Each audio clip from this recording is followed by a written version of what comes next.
Hezbollah के कितने हमदर्द, ये बड़ा सवाल है।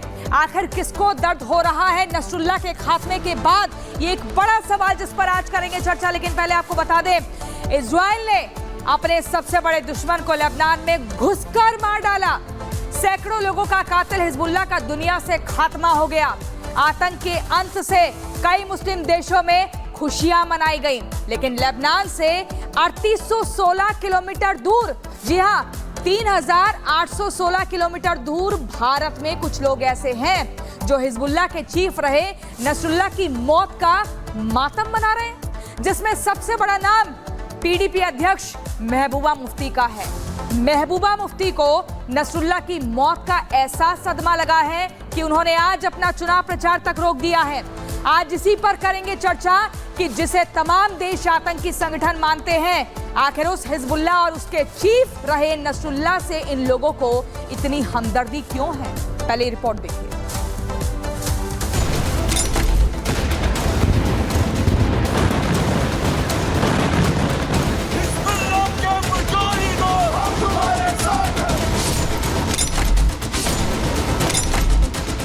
नेतन्याहू ने अपने सबसे बड़े दुश्मन सैयद हसन नसरल्लाह को मौत की नींद क्या सुलाया।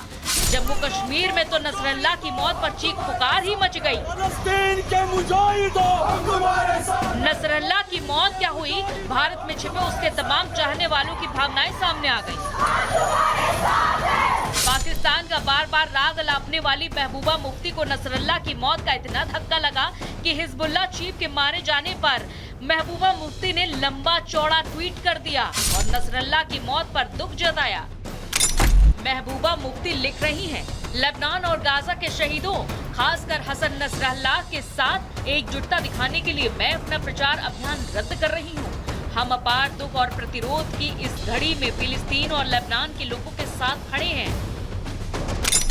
मतलब जिस हिजबुल्लाह से भारत का कोई लेना देना नहीं है, उसके चीफ को महबूबा मुफ्ती अब शहीद बताकर आंसू बहा रही। लेकिन बात सिर्फ महबूबा मुफ्ती की ही नहीं है। ऑल इंडिया शिया पर्सनल लॉ बोर्ड के महासचिव मौलाना यासूब अब्बास भी उन लोगों में से एक है जो नसरल्लाह की मौत को शहादत बता रहे हैं और लोगों को शोक मनाने का पैगाम दे रहे हैं। बड़े अफसोस के साथ ये इत्तला देना पड़ रही है कि हिजबुल्लाह के सरबराह सैयद हसन नसरुल्लाह की शहादत हो गई। मैं उनकी शहादत की ताज़ियत तमाम मिल्लत तशय्यो की खिदमत में और अपने ज़माने के इमाम की खिदमत में पेश करता हूँ। मैं इज़राइल की और इज़राइल के हमनवा अमेरिका की भरपूर तरीके से बाकायदा इसकी मदम्मत करता हूँ और मैं अपील करता हूँ इज़राइल और अमेरिका जितना हो सके इनके खिलाफ सदाए एहतजाज बुलंद करें। बात सिर्फ सियासतदानों की होती तो भी चल जाती, लेकिन नसरल्लाह की मौत के विरोध में उनके तमाम हिमायती सड़कों पर उतर आए और इजराइल अमेरिका के खिलाफ बदला लेने की कस्में खाने लगे।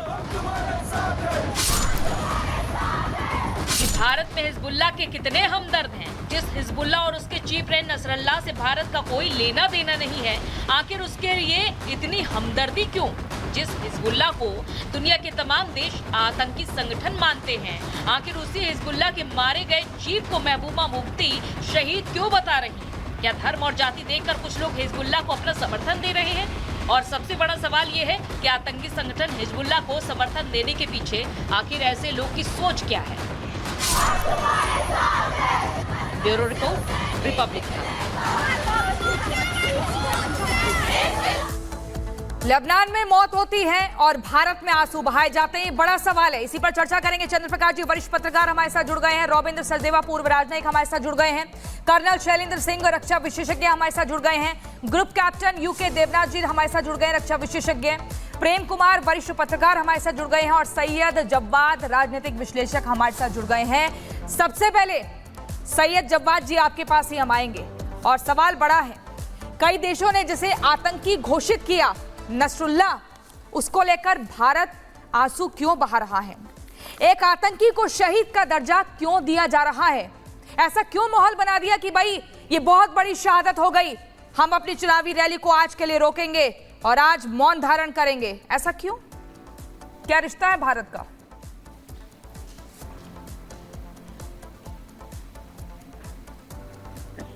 और उसके बाद रिश्ते जो हैं, अगर आप देखेंगे ईरान के साथ भी भारत के बहुत अच्छे हैं, और ईरान जो है फुल सपोर्टर है हिजबुल्लाह का, प्रॉक्सी है।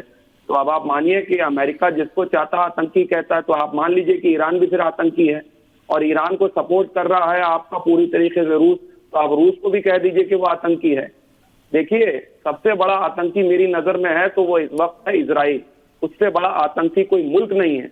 और बेंजामिन नेतन्याहू सरकार से बड़ी दोगली सरकार, धोखेबाज मक्कार सरकार पूरे विश्व के अंदर नहीं, पूरे विश्व को जो है तीसरी जंग अजीम के अंदर धकेला जा रहा है, थर्ड वर्ल्ड वॉर के अंदर धकेला जा रहा है। और अगर आप यूरोपियन कंट्रीज को देखेंगे, इजराइल बड़े दुश्मन है, बड़ा आतंकी आप बोल रहे हैं, पता नहीं किस आधार पर बोल रहे हैं, लेकिन भारत में इतना मातम क्यों, इतने घड़ियाली आंसू क्यों बहाए जा रहे हैं? हॉस्पिटल के ऊपर बमबारी भी करे, और जो लोग इजराइल की इस बर्बरियत का जश्न मना रहे हैं, मेरी नजर में वो लोग गिद्ध है जो मरी हुई लाशों को नोच करके खा रहे हैं। जो सरकार, जो तानाशाह, जो सनकी पागल किस्म का शख्स बैठा है, उसकी सरकार के खिलाफ लोग सड़कों पर उतरे हैं, और अति राष्ट्रवादी का चोला ओढ़ करके उसने पूरे मुल्क को जंग के अंदर धकेल दिया।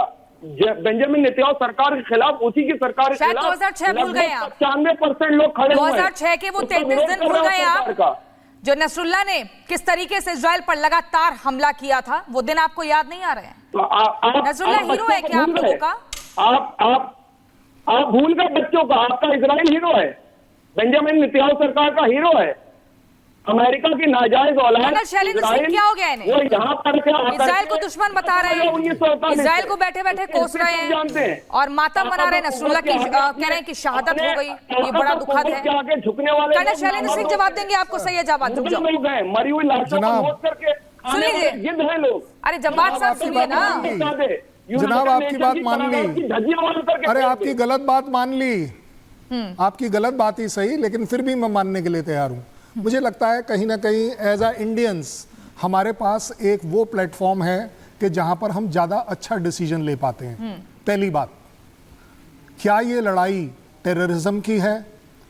और अगर ये टेररिज्म की लड़ाई है, चाहे वो किसी भी कंट्री में किसी भी दो पक्षों के बीच में हो, तो मैं उसमें कॉमनैलिटी इसलिए देखता हूं क्योंकि मेरा देश भी एक टेररिज्म की लड़ाई लड़ रहा है। दुनिया में इंसानियत के खिलाफ किसी भी तरह की टेररिज्म कोई भी करता है, मैं समझता हूं मैं उसका दुश्मन नंबर 1 होना चाहिए। क्यों? क्योंकि वो इंसानियत के खिलाफ हो रही है। इस समय चाहे हमास को ले लीजिए, चाहे आप हिजबुल्लाह को ले लीजिए। अगर आप हमास की बात करेंगे तो मैं बड़े प्राउडली कहता हूं कि पैलेस्टीन को रिकॉग्नाइज करने वाला one of the first country was India. हमने रिकॉग्नाइज किया था, इंसानियत के तौर पर रिकॉग्नाइज किया था।